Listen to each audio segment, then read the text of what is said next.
لیکن مصلحت الہی اسی میں تھی، کیونکہ اس طرح خوف جاتا رہا، معاملے کی نوعیت سمجھنے کا موقع ملا، اور دوبارہ وحی کی مشقت برداشت کرنے پر طبیعت صرف آمادہ ہی نہیں ہوئی بلکہ ایک گونا شوق اور طلب بھی پیدا ہوئی، اور آپ دوبارہ وحی کا انتظار کرنے لگے۔ ادھر آپ گوشہ نشینی کی بقیہ مدت پوری کرنے کے لیے ورقہ کے پاس سے پلٹ کر دوبارہ غار حرا میں تشریف لا چکے تھے۔ جب ماہ رمضان ختم ہو گیا اور آپ کی اعتکاف کی مدت پوری ہو گئی تو عادت کے مطابق پہلی شوال کی صبح حرا سے اتر کر مکہ معظمہ روانہ ہوئے۔ نبی کریم صلی اللہ علیہ وسلم ارشاد فرماتے ہیں، میں پہاڑ سے اتر کر میدان میں پہنچا تو مجھے پکارا گیا، میں نے دائیں دیکھا، کچھ دکھائی نہ دیا، بائیں دیکھا تو بھی کچھ دکھائی نہ دیا، سامنے دیکھا تو بھی کچھ دکھائی نہ دیا، پھر پیچھے دیکھا تو وہاں بھی کچھ نظر نہ آیا۔ اس کے بعد میں نے سر اوپر اٹھایا تو کیا دیکھتا ہوں کہ جو فرشتہ حرا میں میرے پاس آیا تھا وہی آسمان و زمین کے درمیان موجود ہے۔ یہ دیکھ کر میرا پورا وجود اس کے رعب سے بھر گیا، یہاں تک کہ میں زمین کی طرف جھک گیا۔ پھر میں خدیجہ کے پاس آیا اور کہا، مجھے چادر اڑا دو، مجھے چادر اڑا دو، مجھے کمبل اڑا دو، ٹھنڈے پانی کے چھینٹے مارو۔ انہوں نے کمبل اڑا دیا، ٹھنڈے پانی کے چھینٹے مارے، پھر یہ آیات نازل ہوئی، یا ایھا المدثر قم فانذر وربک فکبر وثيابك فطهر والرجز فاهجر۔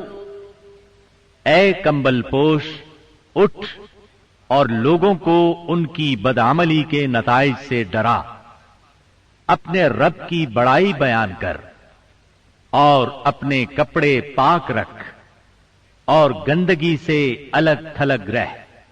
بعثت نبوی کے ابتدائی 3 برسوں میں آپ چپکے تبلیغ کرتے رہے۔ اس دوران میں سیدنا ارقم رضی اللہ عنہ کا گھر اسلامی تحریک کا مرکز بنا۔ یہ گھر کوہ صفا کے دامن میں واقع تھا۔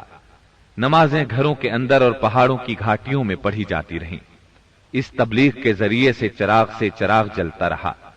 آپ نے سب سے پہلے ان لوگوں کو تبلیغ فرمائی جن کے آپ کے ساتھ تعلقات تھے۔ آپ کو اپنے ان قریبی ساتھیوں کی طرف سے مایوسی کا سامنا نہیں کرنا پڑا۔ عورتوں میں آپ کی زوجہ سیدہ خدیجہ رضی اللہ عنہا، غلاموں میں زید بن حارثہ رضی اللہ عنہ، مردوں میں سیدنا ابو بکر صدیق رضی اللہ عنہ، اور لڑکوں میں سیدنا علی رضی اللہ عنہ نے سب سے پہلے اسلام قبول کیا۔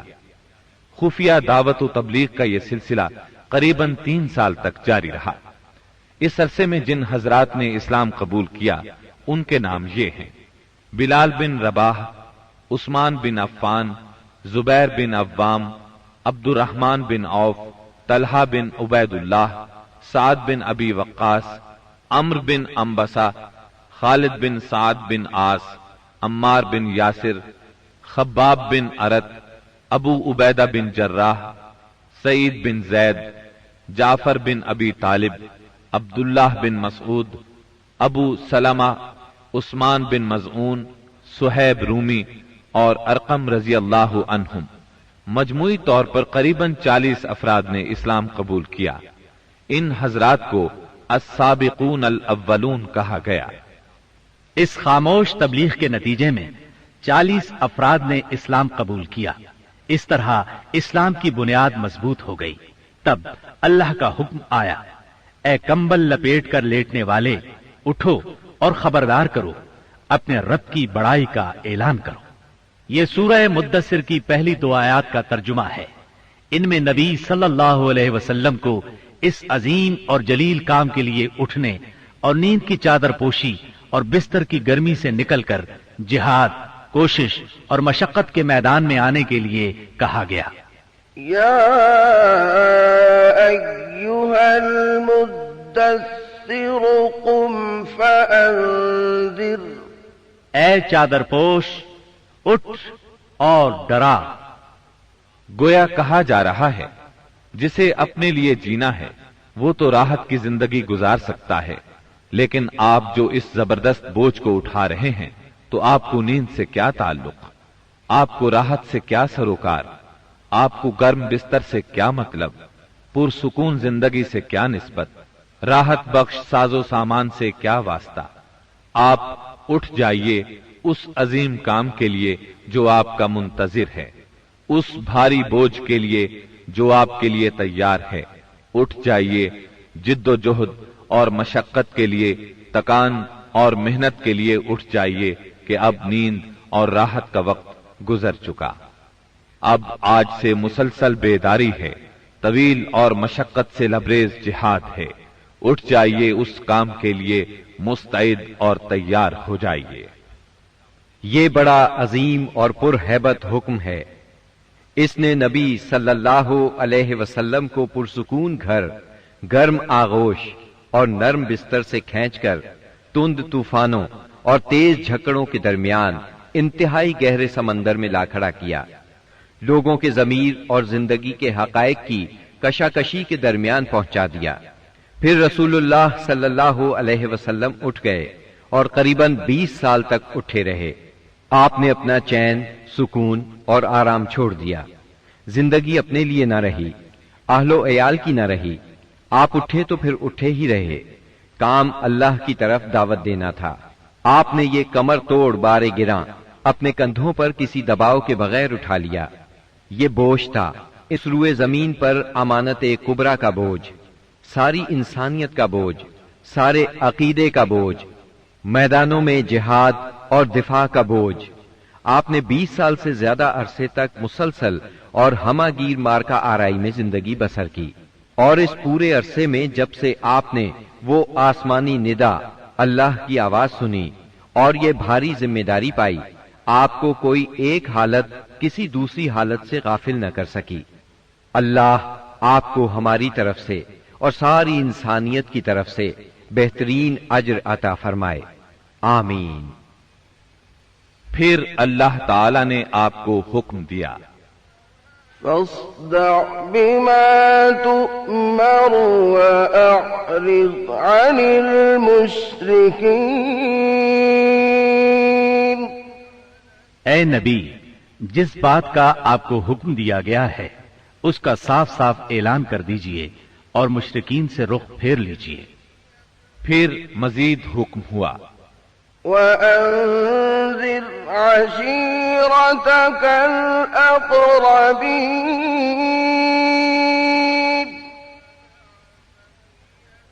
واخفض جناحك لمن اتبعك من المؤمنين۔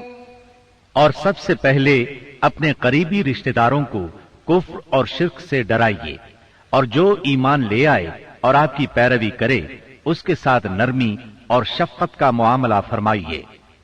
جب آپ کو عام دعوت دینے کا حکم دیا گیا اور یہ ہدایت نازل ہوئی کہ آپ اپنے قریب ترین عزیزوں کو سب سے پہلے اللہ کے عذاب سے ڈرائیں، تو آپ نے صبح سویرے کوہ صفا پر چڑھ کر بلند آواز سے پکارا، یا صباحا۔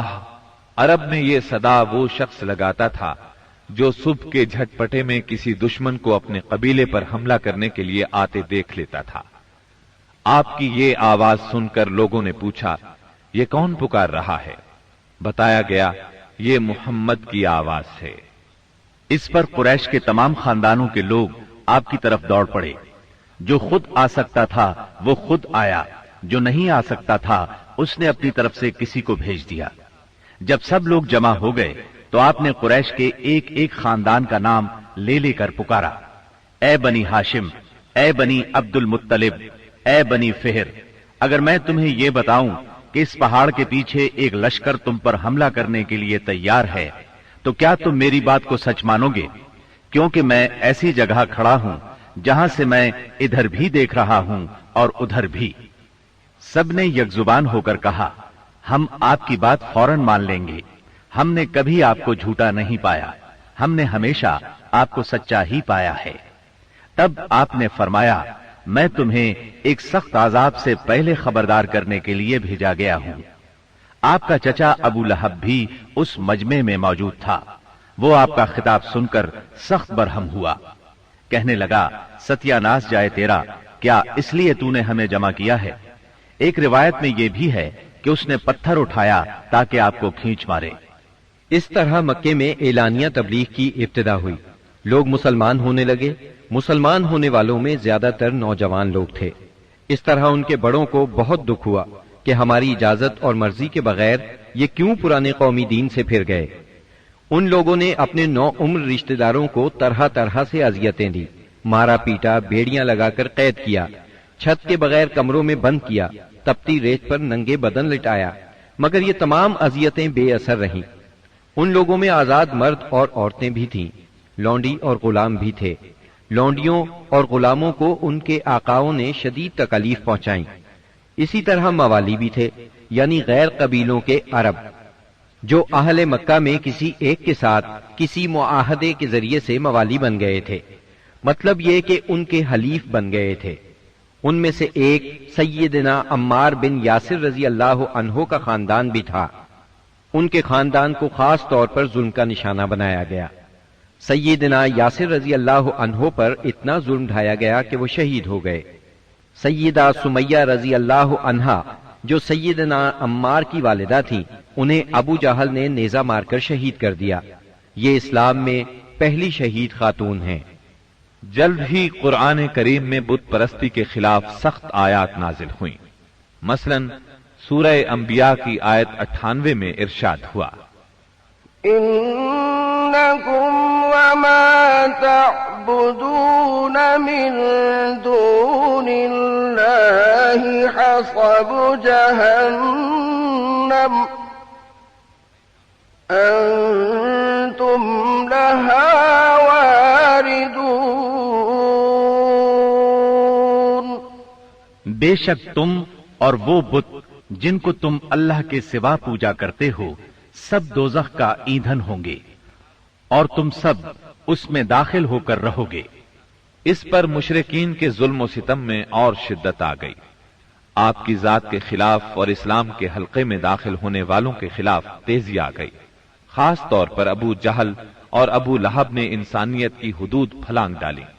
علانیہ تبلیغ کے بعد نبی صلی اللہ علیہ وسلم نے حرم میں اس طریقے سے نماز شروع کر دی جو اللہ تعالیٰ نے آپ کو سکھایا تھا، اور یہی وہ چیز تھی جس سے قریش نے پہلی مرتبہ محسوس کیا کہ آپ کسی نئے دین کے دعوے دار ہیں۔ اس پر ابو جہل کی جاہلیت اور بھڑک اٹھی۔ اس نے آپ کو دھمکانا شروع کر دیا، آپ سے سخت لہجے میں کہا حرم میں اس طریقے سے عبادت نہ کریں۔ پھر ابو جہل نے قریش کے لوگوں سے پوچھا، کیا محمد تمہارے سامنے زمین پر اس طرح اپنا منہ ٹکاتے ہیں؟ ان لوگوں نے کہا ہاں۔ اس پر اس نے کہا، لات اور عزا کی قسم، اگر میں نے اسے اس طرح نماز پڑھتے دیکھ لیا تو میں اس کی گردن پر اپنا پاؤں رکھ دوں گا اور اس کا چہرہ زمین پر رگڑ دوں گا۔ پھر ایسا ہوا کہ اس نے آپ کو نماز پڑھتے دیکھ لیا۔ وہ فوراً آپ کی طرف لپکا۔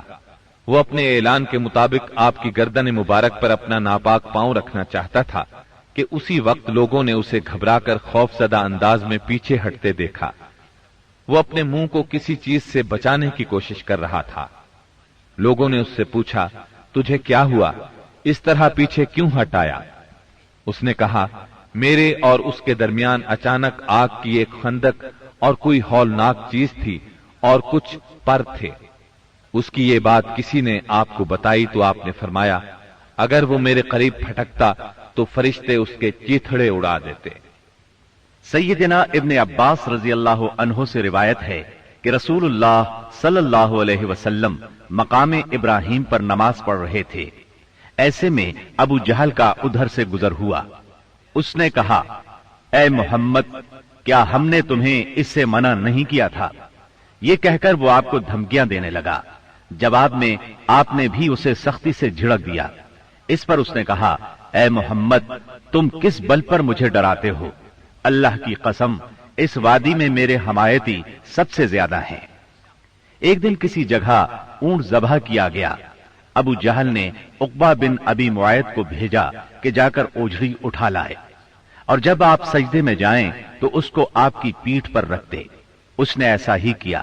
وہ اس قدر وزنی تھی کہ آپ سجدے سے سر نہ اٹھا سکے۔